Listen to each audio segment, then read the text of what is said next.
Soal hu, saya sudah lama kok mendapatkan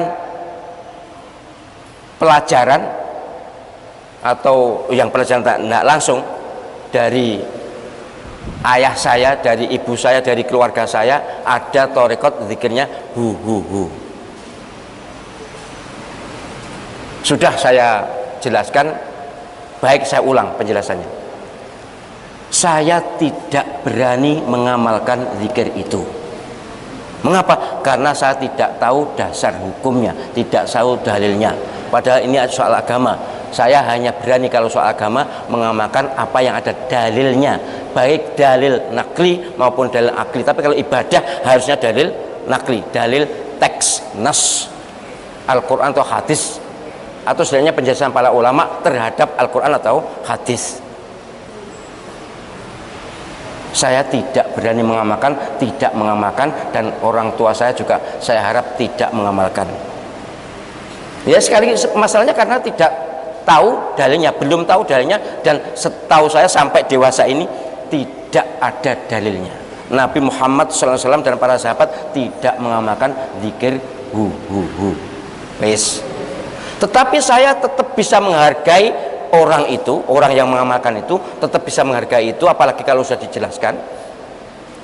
Karena la ilaha illallah dipandang kepanjangan, kurang concern. Allah kurang concern. Yang concern adalah hu. Wingko ya enek pendapat meneh. Bismillahirrahmanirrahim diringkas di bak diringkas di titik. Ngono ki ya ngarang, padahal titik gak ono mbiyen. Ndak apa-apa. Itu mencari konsentrasi.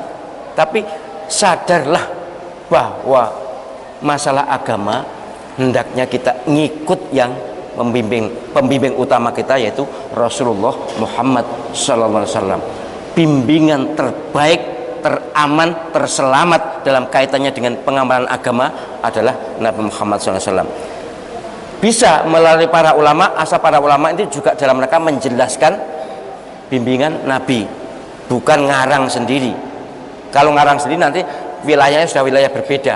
Muamalah silakan, tapi kalau menyangkut ibadah kok lebih aman, lebih selamat, lebih nyaman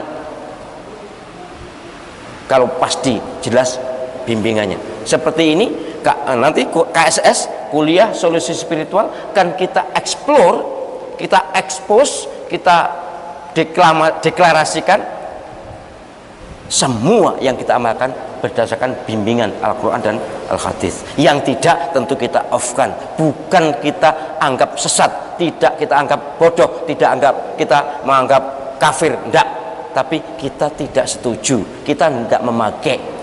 Itu aja. Yang memakai monggo silakan, tentu digali sendiri, dipertanggungjawabkan sendiri. Termasuk zikir yang pakai joget-joget itu, mubeng-mubeng Syekh Jalaluddin Rumi itu, untuk mencari konsentrasi muter. Pernah tahu nggih? Ada sholawat tapi muter supaya ekstasi, supaya ya kasarannya supaya komat ya, komat kemudian langsung konsen ke Allah SWT. Karena saya cari dasarnya tidak ketemu, ya sudah, saya tidak mengamalkan. Tapi saya tetap menghargai Syekh Jalaluddin Rumi atau tarekat itu, monggo saja. Tetapi saya berharap bagi yang masih hidup ini, tolong kurangi kemungkinan resiko di akhirat. Saya gini ini wedi jani. Jani saya menjadi mursyid ini agak takut. Tanggung jawab saya berat. Ditanya itu, tapi saya kan bisa nyandar. Ini Quran, ini hadisnya, gampang. Tapi nek huhu, lha apa kon biyen zikir huhu misalnya. Yang akhirat wis gak iso balik meneh. Lah niku kan gak iso, upamane ngono ya iso, tapi gak apa-apa maksudnya ya zikir Gusti Allah SWT.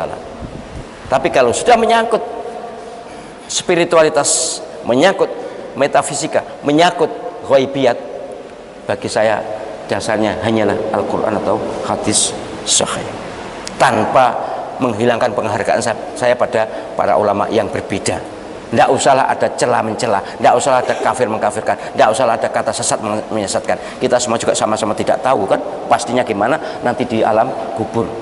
Tapi saya berharap kita mengeliminir, mengurangi sebanyak mungkin kemungkinan risiko susah menjawab pertanyaan di kubur.